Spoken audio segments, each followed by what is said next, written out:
Bonjour à tous, bienvenue dans Self Education, la chaîne YouTube qui vous encourage à l'auto-formation. Je suis Serge Katanga, ingénieur polytechnicien. Nous poursuivons avec la quatrième leçon de notre cours sur MS Project.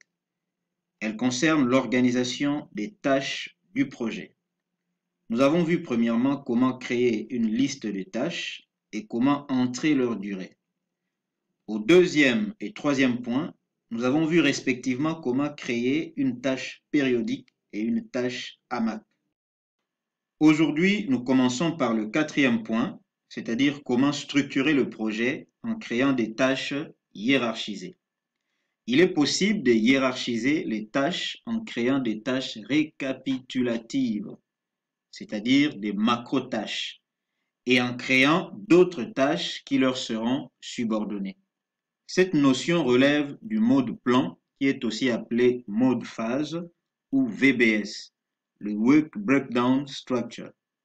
Le principe de base consiste à positionner les tâches et les jalons au-dessous des tâches récapitulatives qui représentent des phases ou des lots de travaux. Ensuite, pour les hiérarchiser, il suffit de sélectionner une tâche ou plusieurs tâches, puis de cliquer sur les boutons abaisser la tâche ou hausser la tâche disponible depuis l'onglet Tâches. Outre une meilleure compréhension des différentes étapes d'un projet, le mode plan permet de réduire le nombre de tâches affichées. Les dates de début et de fin d'une tâche récapitulative sont déterminées respectivement par la date de début de la tâche subordonnée qui commence le plus tôt et la date de fin de celle qui se termine le plus tard. Procédure MS Project. Ceux qui sont devant leur machine peuvent déjà pratiquer avant d'attendre ma démonstration. Dans le menu Affichage, cliquez sur Diagramme de Gantt. Cliquez sur la première tâche dont vous souhaitez faire une tâche subordonnée. Par un clic droit, choisissez Insérer une tâche sur la liste qui apparaît. Dans la ligne insérée, tapez le nom de la nouvelle tâche récapitulative dans le champ nom de la tâche. Ceci est la procédure lorsque vous n'avez pas encore entré la tâche récapitulative. Si la tâche récapitulative est déjà entrée, vous pouvez directement passer à la deuxième procédure. Dans la colonne nom de la tâche, sélectionnez les tâches dont vous souhaitez faire des tâches subordonnées. Cliquez sur le bouton Abaisser la tâche pour abaisser ces tâches. Pour afficher les tâches subordonnées à une certaine tâche, sélectionnez cette tâche récapitulative et allez sur le menu Affichage, puis cliquez sur le bouton Plan. Sur la liste qui apparaît, vous pouvez choisir d'afficher les tâches subordonnées ou de masquer les tâches subordonnées. Si vous voulez afficher ou masquer toutes les tâches subordonnées de l'ensemble du projet, vous pouvez choisir les différents niveaux hiérarchiques afin de travailler sur les sections qui vous intéressent. C'est une fonction très utile pour les grands projets notamment. Depuis l'onglet Tâches, il est possible de créer directement des jalons et des tâches récapitulatives en cliquant sur le bouton Jalon et récapitulatif du groupe Insérer. Il est possible d'afficher la tâche récapitulative du projet via l'onglet Format. Dans le groupe Afficher, cliquez sur la case à cocher Tâche récapitulative du projet. Celle-ci permet de synthétiser sur une ligne les principales données du projet, sa durée, sa charge globale, sa date de début et de fin. Petite démonstration, nous revenons sur notre projet qui s'intitule Construction d'un bâtiment. Nous avons dernièrement créé la liste de l'ensemble des tâches. Il y en a au total 23. Ici, nous n'avons pas distingué les tâches récapitulatives et les tâches vraies. Et c'est d'ailleurs mon conseil, lorsque vous créez une liste des tâches, faites de votre mieux pour lister toutes les tâches. y compris les tâches récapitulatives qu'on appelle aussi macro-tâches. Si vous jetez un coup d'œil au document ressources dont je vous ai envoyé le lien en commentaire, vous verrez que toutes les tâches n'ont pas de date, des durées plutôt. Alors, les tâches qui ont des durées, ce sont des tâches vraies. Ce sont des tâches pour lesquelles vous pouvez estimer la durée. Alors que les tâches qui n'ont pas de durée, ce sont des macro-tâches. La durée de la macro-tâche sera connue en fonction des durées des tâches individuelles et en fonction des relations qu'il y aura entre ces tâches. Mais pour le moment, nous ne créons pas encore des liaisons entre les tâches. Ce que nous faisons ici, c'est juste de hiérarchiser les tâches, c'est-à-dire de mettre en œuvre notre VBS. Parmi les travaux préliminaires ici, il y a début des travaux, installation du chantier, terrassement. Voilà nos travaux préliminaires. Alors, qu'est-ce qu'il faut faire? Il suffit juste de sélectionner en maintenant la touche gauche de votre souris jusque à la dernière tâche subordonnée. Nous allons ensuite, sous l'onglet Tâches, nous repérons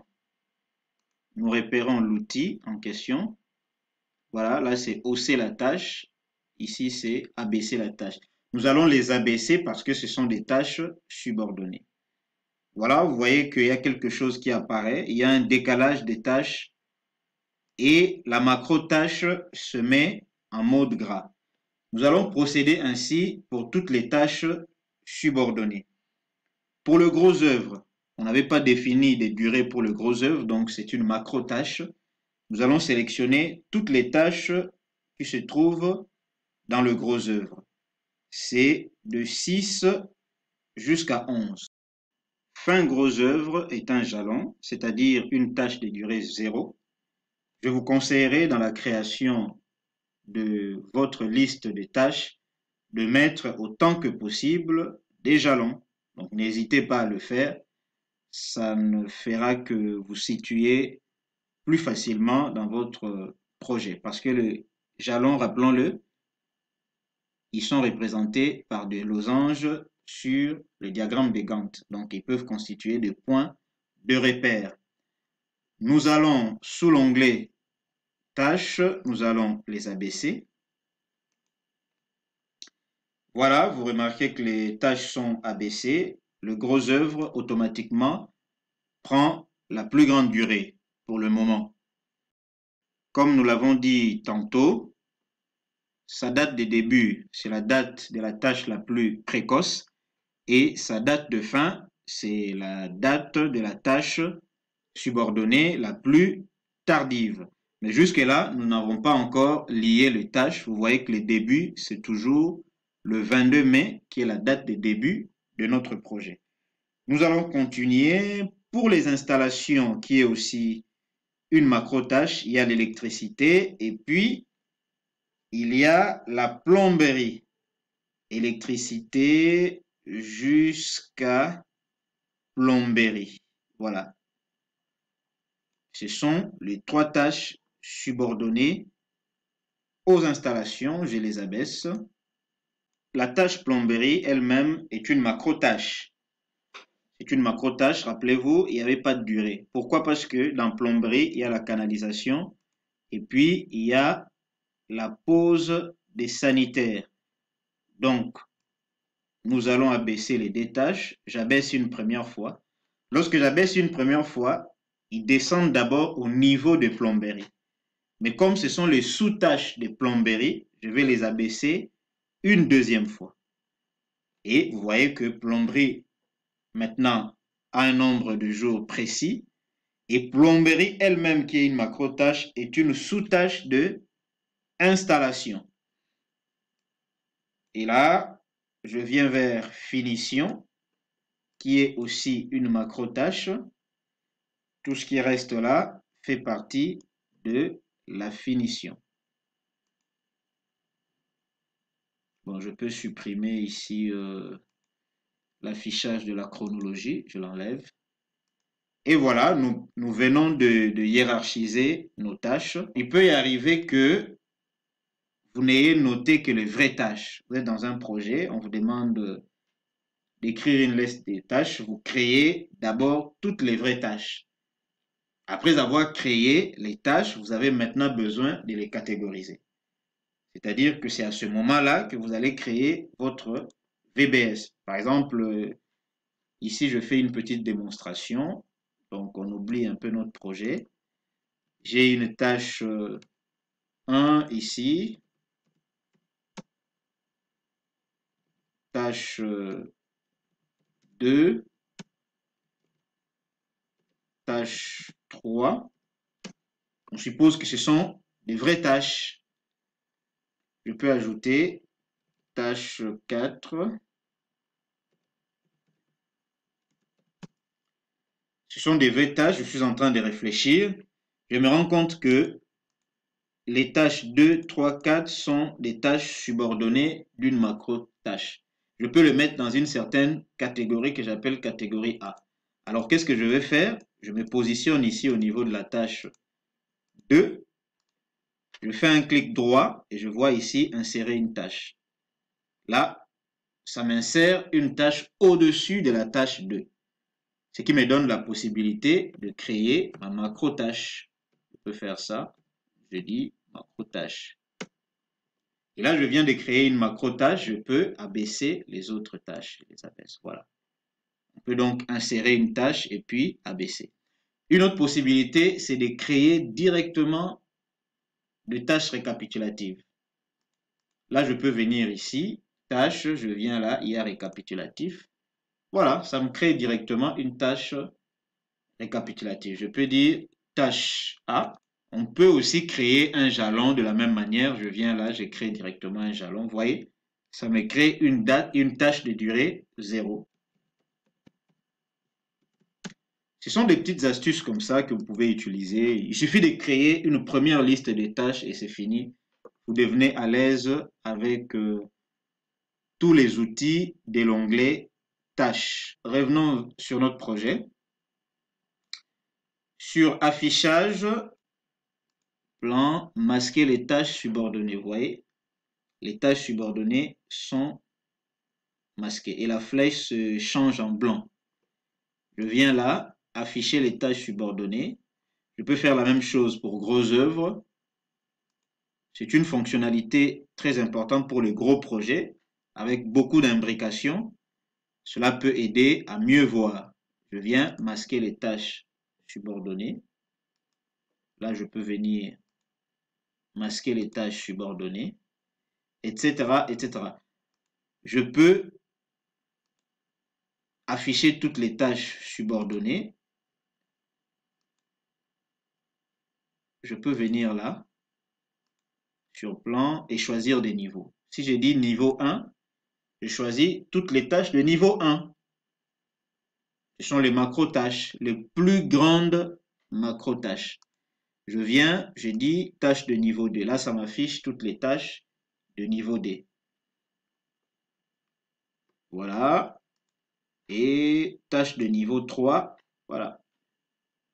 Nous avons donc 3 niveaux dans notre VBS. Ce qui va nous amener justement au prochain point qui parle de la création d'un code VBS. Mais avant tout, je vous montre une dernière astuce. C'est dans le menu format, je peux afficher la tâche récapitulative du projet. Il me suffit de cliquer là. Et voilà, la tâche récapitulative apparaît. C'est construction bâtiment. Cette tâche est numérotée par défaut par 0. Donc c'est la tâche 0, c'est la tâche récapitulative de tout le projet. Point 5, créer un code VBS. Pour afficher les tâches suivant une hiérarchie VBS, cliquez à droite sur le champ nom de la tâche, puis sur insérer une colonne.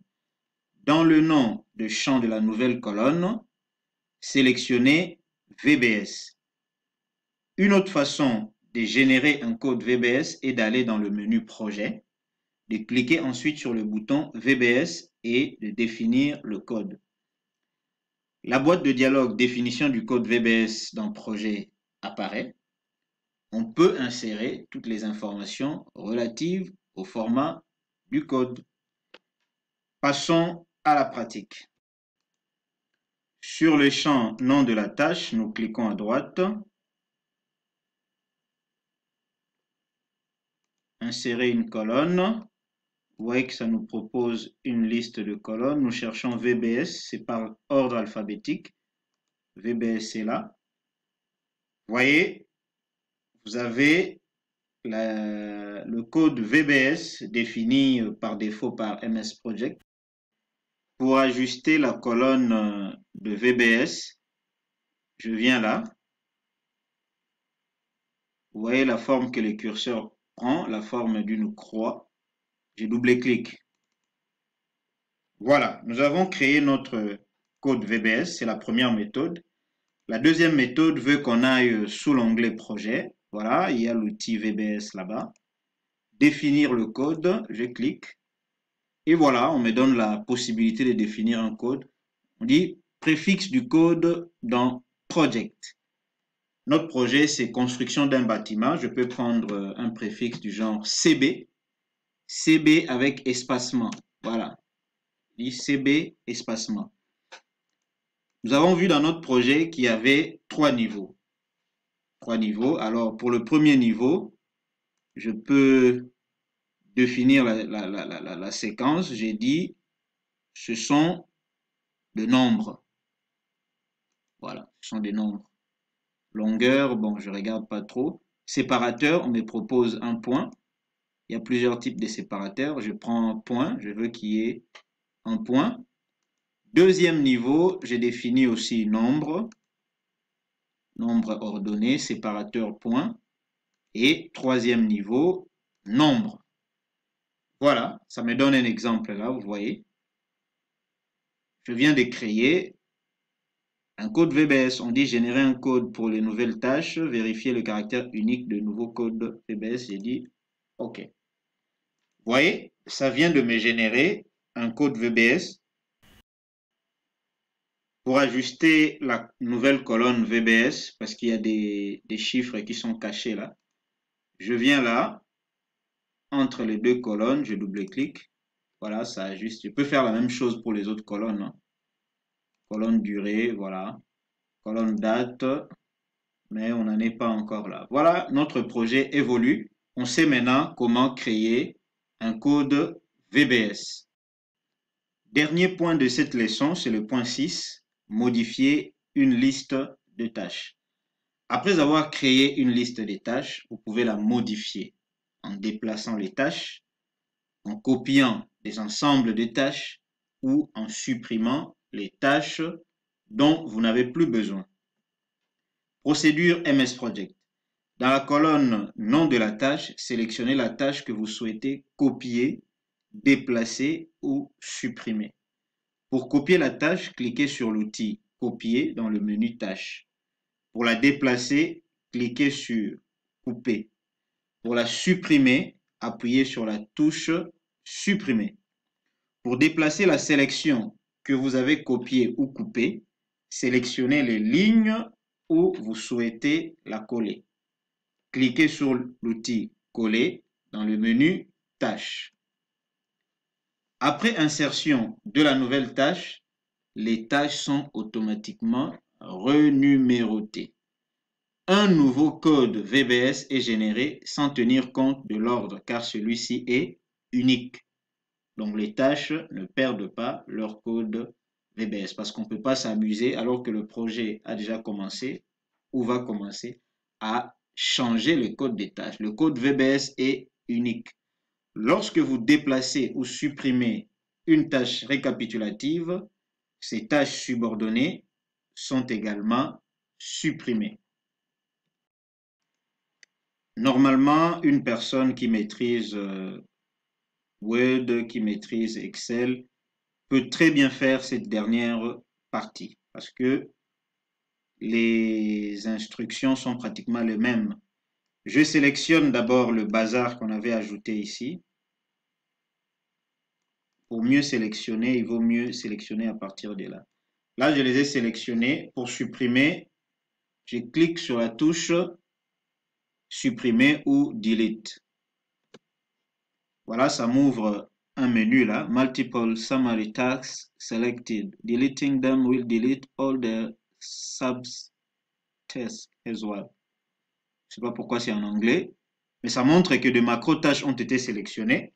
Alors, supprimer une macro-tâche veut dire supprimer toutes les tâches subordonnées. Je supprime, voilà, ça disparaît. Je peux cliquer sur CTRL Z, ça réapparaît. Je peux faire un autre test ici. Je choisis Gros œuvre, c'est une macro-tâche.